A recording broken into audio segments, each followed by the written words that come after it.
Welcome to the Mystery Snapshots of History, where the past holds more secrets than you ever imagined. In Çanakkale, Turkey, a horse is unloaded to serve in the field. Horses remain essential for transporting supplies, pulling artillery, and supporting cavalry units, especially in terrain too rough for motor vehicles. Another German aircraft crashes nose first into the ground, a grim reminder of the high risks of wartime aviation. Pilots face death not only from enemy fire, but also from mechanical failure and the hazards of early flight. Members of the German Red Cross hurry through the chaos, carrying a bottle of restorative liquid to soldiers struck by poison gas. Administered quickly, it eases choking and burning, giving victims a chance to survive until they can be evacuated to medical facilities. Such scenes show the desperate race between injury and aid in chemical warfare. The St. Plained Burton Church in France stands in ruins after sustained bombardment. Once a place of worship and community, it is now a shattered shell. Its destruction, symbolic of how the war tore through not just armies, but the cultural and spiritual heart of towns.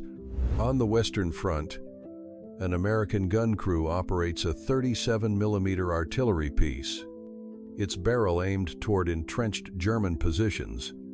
Though smaller than heavy guns, these weapons are crucial for targeting machine gun nests, fortifications, and enemy troops hidden in the maze of trenches. Their portability allows them to be moved quickly to where they are most needed in the shifting chaos of battle. On the Western Front, British artillery crews prepare for a massive bombardment of German positions. These heavy guns are central to offensive strategy, softening up enemy defenses with sustained shelling that can last days or even weeks before troops advance. The goal is to destroy fortifications, demoralize defenders, and clear a path for the infantry. On the Western Front, an American infantryman collapses, suffocating from poison gas. Even with a gas mask, many soldiers still suffered from chemical burns and lung damage. The air itself could become an enemy, turning each breath into a battle for survival. In the Atlantic, a German submarine surfaces after sinking an Allied sailing vessel. These attacks on unarmed merchant and transport ships are part of Germany's unrestricted submarine warfare, aiming to choke off supplies bound for the Allies. The strategy disrupts Atlantic shipping, threatening the vital flow of goods from the United States and beyond. Near the coast of Ireland, the British ocean liner Lusitania is struck by a torpedo from a German submarine.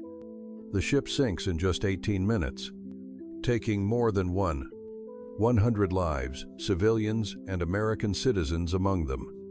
The attack fuels outrage worldwide and deepens tensions between Germany and the Allies.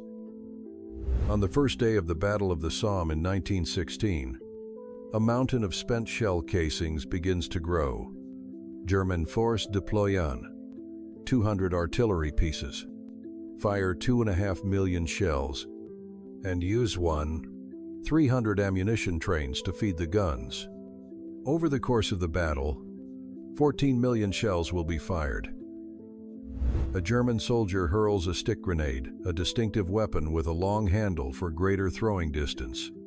Unlike the shrapnel-filled grenades of the British or French, it delivers a powerful concussive blast, especially effective in enclosed spaces like bunkers or trenches, where the shockwave can incapacitate without scattering lethal fragments. A soldier sits trembling, his face vacant, diagnosed with what was then called shell shock.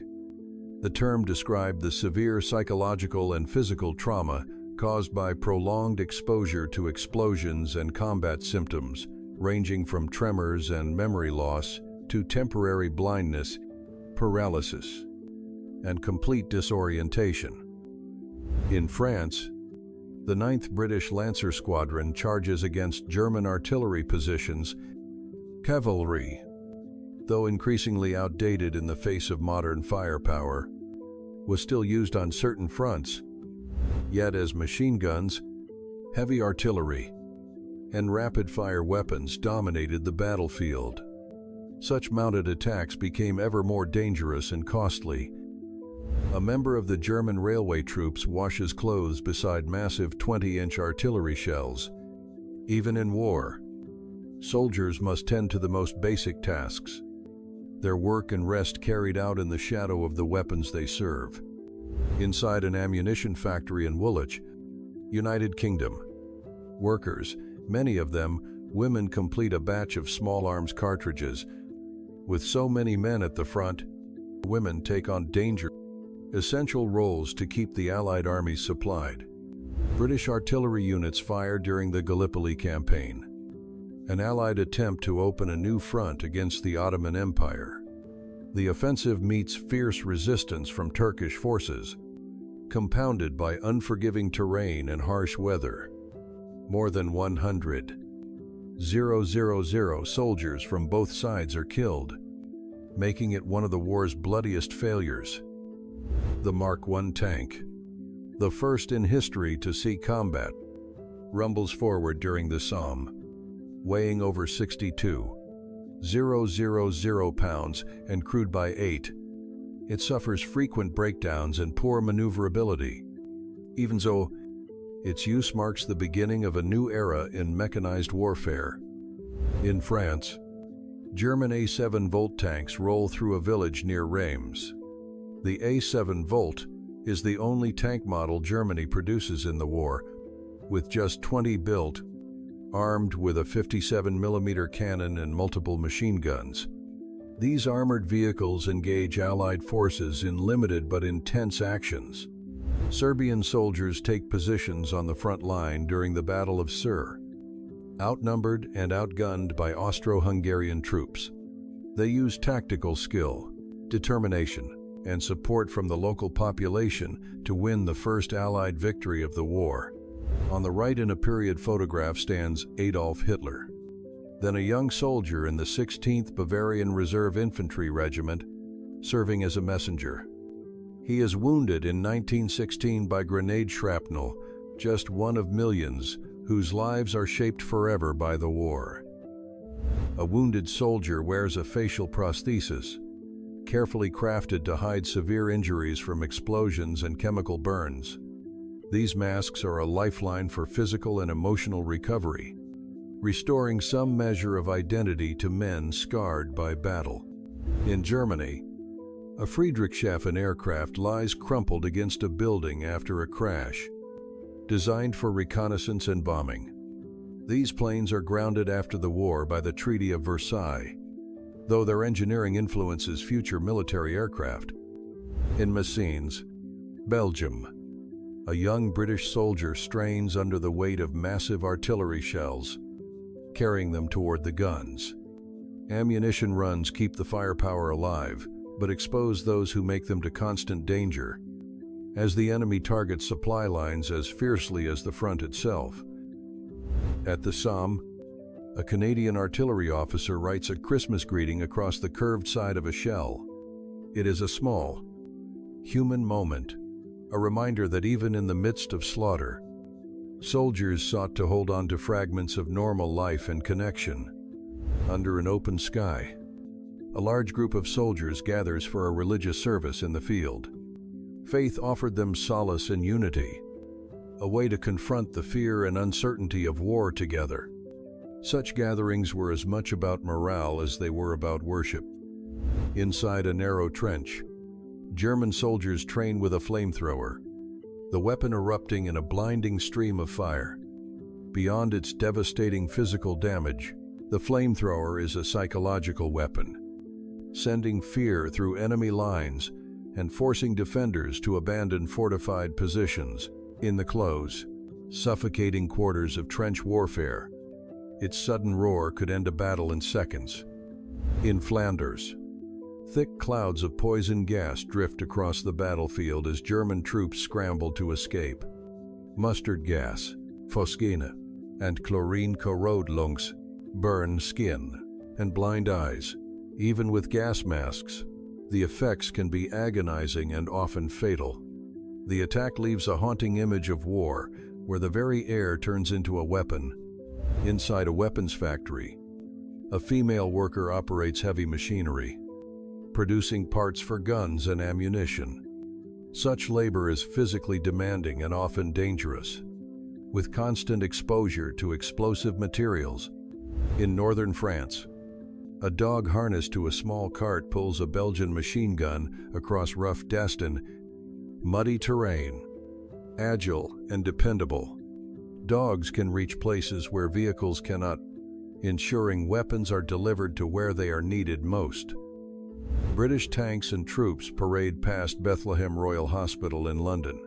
The procession celebrates the Allied victory and honors the soldiers and machines that helped achieve it.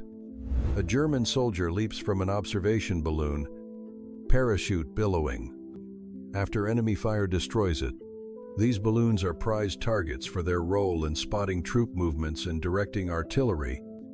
From a concealed post in Belgium, German observers scan the battlefield. Positioned high in buildings or natural elevations, these vantage points guide artillery fire and track enemy movement. Camouflage is essential, as discovery means swift destruction from enemy guns. In New York, a towering pyramid built from 12,000 captured German helmets draws crowds. It stands both as a memorial to the fallen and a public display of victory, a tangible measure of the war's human cost and the scale of Allied success. The Battle of Ypres in Belgium leaves a wasteland of destruction. Poison gas, relentless shelling, and ceaseless fighting kill hundreds of thousands, while the land itself is scarred beyond recognition, a lasting testament to the ferocity of modern war. French troops push forward through the shattered remains of a village during the Battle of Verdun. After months of grinding combat, the cost is staggering: hundreds of thousands dead or wounded, and yet the lines barely shift. Near Arras, French soldiers cross open fields under heavy fire, part of a coordinated effort with British, Canadian, and Australian forces. Their goal is to break German lines and ease the strain on Verdun, but the advance comes at the price of massive casualties. A converted double-decker bus now serves as a mobile loft for carrier pigeons, each trained to carry vital messages between the front and command posts, in skies dangerous for aircraft and under fire on the ground. These birds often succeed where human couriers cannot. In Russia, a locker room becomes an improvised operating theater. Medical staff work tirelessly, treating hundreds of wounded each day with limited equipment, transforming any available space into a place of survival. Rows of beds fill a hospital ward during the Spanish flu pandemic. The war's crowded camps and constant troop movements spread the virus rapidly, killing more than the fighting itself and leaving deep scars on a weary world. In the contested Alsace region, a French military cemetery stretches across the landscape. Tens of thousands rest here. The graves, marking repeated battles in a land claimed and reclaimed through centuries of conflict. The port city of Dunkirk lies battered after German bombardment in 1917. Its location makes it vital for Allied supply lines and a constant target for artillery and air raids, each attack carving deeper wounds into its streets. In Egypt, Chinese laborers employed by the British Empire work to maintain supply lines and military infrastructure. With many local men sent to the front, these workers become essential to keeping the war machine running in distant theaters. At the Chemical Development Laboratory in Philadelphia, scientists test gas masks to improve their effectiveness. Such research is a lifeline for soldiers facing the horrors of gas warfare, where survival can depend on the fit and filter of a single piece of equipment. On Long Island, New York, a trench system trains American soldiers for the realities of the Western Front. Here they learn the cramped conditions, constat mud, and defensive tactics they will soon face in Europe. In France, American troops marched through a city reduced to rubble after the Battle of Saint-Mihiel. It is one of their first major victories. But the cost is measured in both lives and the destruction of entire communities. In Brussels, civilians line the streets as German troops march through the Belgian capital in 1914.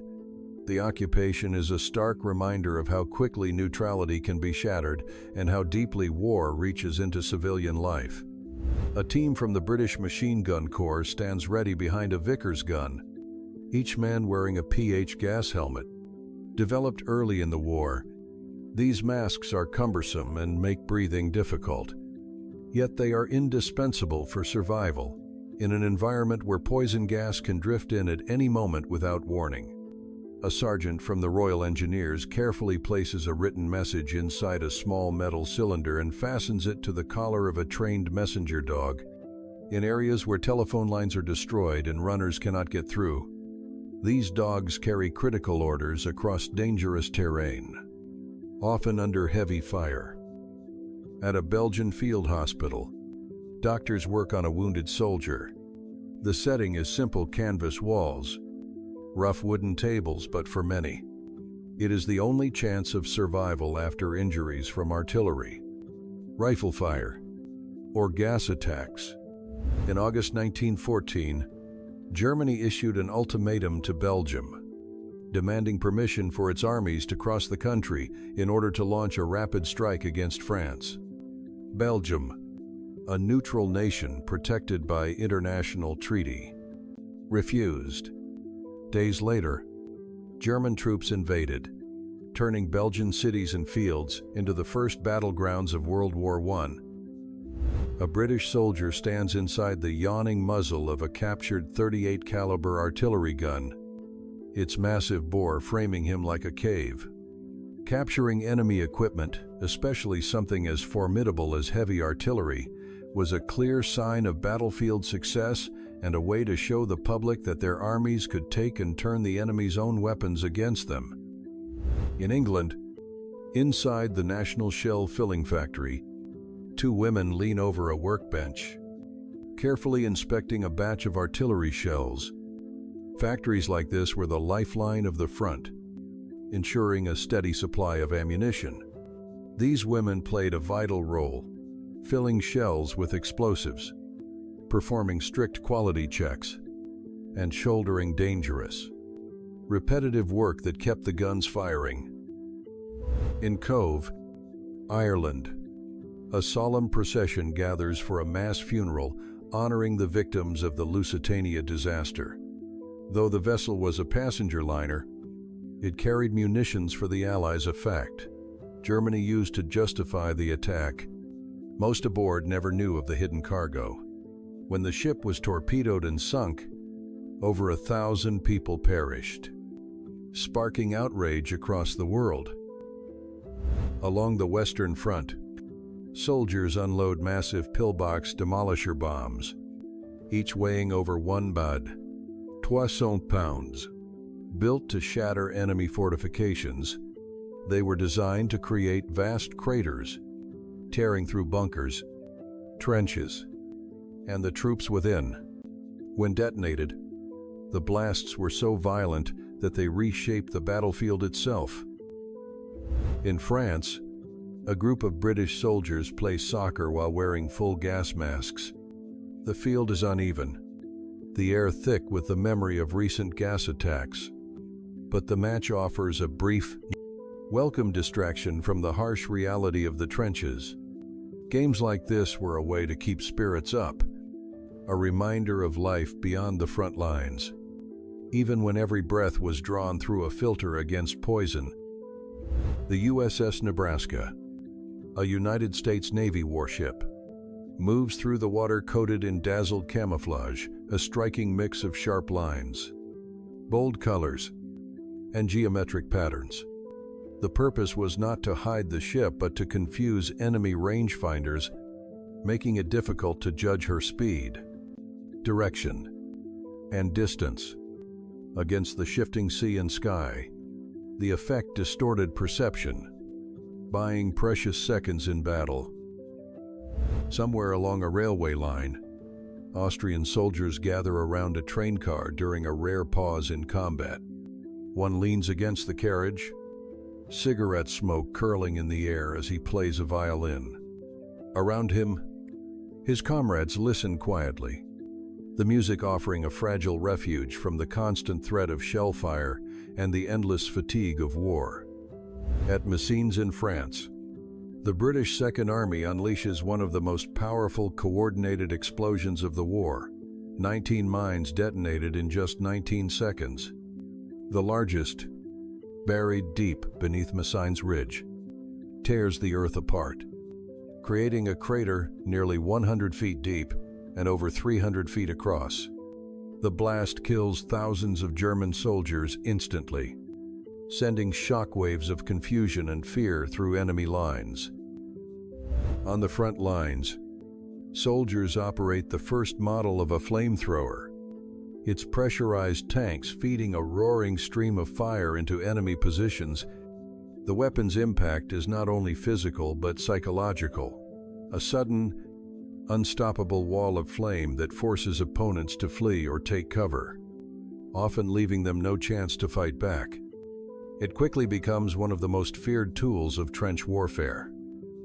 Inside an ordnance works factory in London, a worker stands within the massive barrel of a naval gun, scrubbing its inner walls clean.